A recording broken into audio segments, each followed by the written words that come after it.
अस्सलाम वालेकुम नाज़रीन, जहांज़ेब अब्बासी एक नए प्रोग्राम के साथ हाज़िर है। आज हम इस मौज़ू पे गुफ्तगू करेंगे। वो मौज़ू है चेयरमैन सेनेट सादिक संजरानी का। चेयरमैन सेनेट सादिक संजरानी के हवाले से सुप्रीम कोर्ट ऑफ पाकिस्तान के एक फ़ैसले में ज़िक्र किया गया है और जो सादिक संजरानी के ऊपर इल्ज़ामात हैं, उनको बहुत संगीन इल्ज़ामात करार दिया गया है। यानी ये इस तरह के संगीन इल्ज़ामात जो हैं, उसको सुप्रीम कोर्ट ने ये कहा है कि ये कोई आम इल्ज़ाम नहीं है। ये बहुत ही एक संजीदा इल्ज़ाम है। ये सुप्रीम कोर्ट ने ये क्यों कहा? चीफ जस्टिस काज़ी फ़ाइज़ ईसा की सरबराही में 3 रुकनी बेंच ने अपने एक हुक्मनामे में ये कहा है। और ये मामला शुरू कहाँ से होता है, इसका भी आपको बैकग्राउंड बताएँगे, लेकिन उससे पहले आपको ये ज़रूर बताएँ कि सादिक संजरानी चेयरमैन सेनेट बने, उसमें पाकिस्तान पीपल्स पार्टी की भी हिमायत थी। और फिर उसके बाद हमने देखा जिस तरह से उनके खिलाफ वोट ऑफ नो कॉन्फिडेंस की एक मूव आई, उसके ऊपर क्या कुछ होता रहा, किस तरह से कैमरे पकड़े गए, पूरी कहानी है। और फिर आसिफ अली जरदारी की वो स्टेटमेंट, जब कुछ ही दिन पहले उन्होंने एक निजी तकरीब में सादिक संजरानी को ये कहा कि अब तुम क्या करोगे, अब तो फैज़ अमीर भी चला गया है। लेकिन आसिफ जरदारी या दीगर सियासतदान ये भूल जाते हैं कि जो शख्स एक दफ़ा इस्तेमाल हो सकता है, वो हर मर्तबा इस्तेमाल हो सकता है। और ये वही सादिक संजरानी हैं जिनकी चेयरमैनशिप में सेनेट इलेक्शन होता है। सेनेट में एक करारदाद पास होती है जिसमें 13 या 14 सेनेटर्स आकर ये एक बिल आता है, फिर उसके बाद रायशुमारी होती है और ये कहा जाता है जी कि हमने ये करारदाद मंजूर कर ली है कि इलेक्शंस मुलतवी किए जाएं। उसके ऊपर आज तक शोर पड़ा हुआ है। तो हुआ ये कि सुप्रीम कोर्ट में लापता अफराद के हवाले से मुख्तलिफ दरखास्तें चीफ जस्टिस काजी फ़ायद ईसा ने समाअत के लिए मुकर्रर की। चीफ जस्टिस काजी फ़ायद ईसा की सरबराही में 3 रुकनी बेंच ने इस केस पर समाअत की। पाकिस्तान तहरीक इंसाफ की भी एक दरख्वास्त थी कि तहरीक इंसाफ के कुछ लोगों को अगवा किया जाता है और फिर उसके बाद जब वो आते हैं तो पार्टी छोड़ देते हैं। और उसके साथ साथ ये भी कहा गया कि न सिर्फ वो पार्टी छोड़ जाते हैं, बल्कि कुछ लोगों को उठाया भी गया।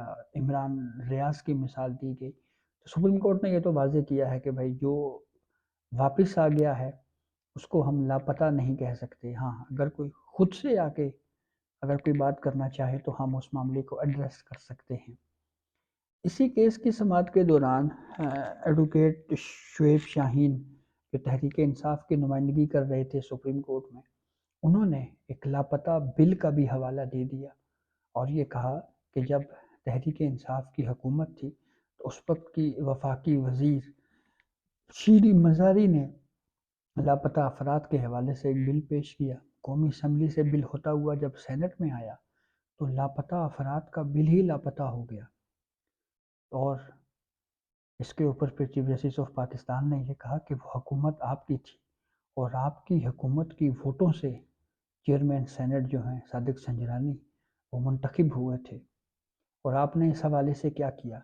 तो अब सुप्रीम कोर्ट ने अपने इस हुक्मनामे में ये कहा है, ये हुक्मनामे में लिखा है कि एक सादिक संजरानी चेयरमैन सेनेट हैं और उनके होते हुए उनकी, क्योंकि वो कस्टोडियन हैं हाउस के, तो एक बिल का लापता हो जाना ये बड़ा ही संगीन नोयत का इल्ज़ाम है।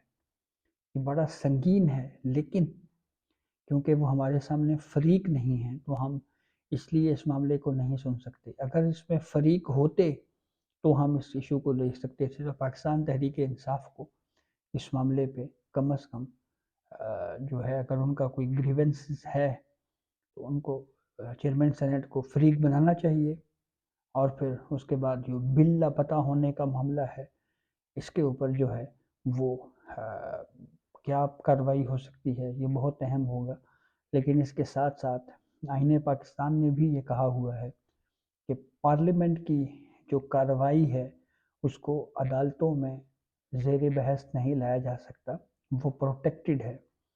دوسرا اہم ہے اس لاپتہ افراد کیس کے حوالے سے جو اہم پورشن ہے اس حکم نامے کا، اس میں یہ کہا گیا ہے کہ جو بلوچ لاپتہ افراد کے لواحقین اس وقت اسلام آباد پریس کلب کے باہر بیٹھے ہوئے ہیں، ان کے اوپر طاقت کا استعمال نہ کیا جائے۔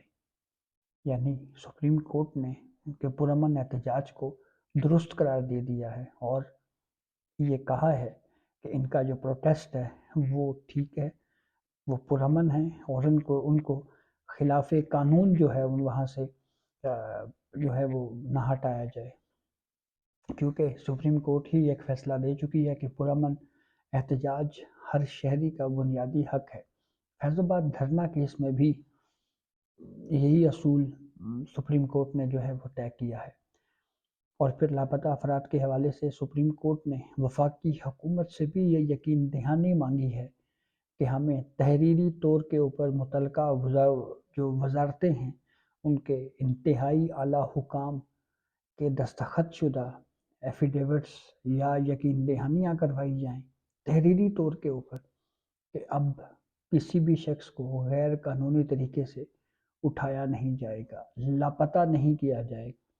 اور سپریم کورٹ کے اس پورشن کی آرڈر کے پورشن کی حد تک اگر یہ اس پہ عمل ہو جاتا ہے تو یہ بہت اہم فیصلہ ہوگا اور تاریخ کا ایک بہت بڑا فیصلہ بھی اس کو جو ہے وہ قرار دیا جائے گا۔ اور سینٹ نے جو کیا اس پہ یوں لگتا ہے کہ جیسے سینٹ اور سپریم کورٹ کے درمیان ایک کشمکش کی صورتحال پیدا کرنے کی کوشش کی جا رہی ہے۔ اسی حوالے سے ایک درخواست بھی سپریم کورٹ میں آئی ہے، ایک وکیل ہیں، انہوں نے یہ کہا ہے کہ جن سینیٹرز نے الیکشنز ملتوی کرنے کے حوالے سے قرارداد جو ہے وہ منظور کی ہے، ان کے خلاف کنٹیمپٹ آف کورٹ یعنی توہین عدالت کی کارروائی جو ہے وہ چلائی جائے۔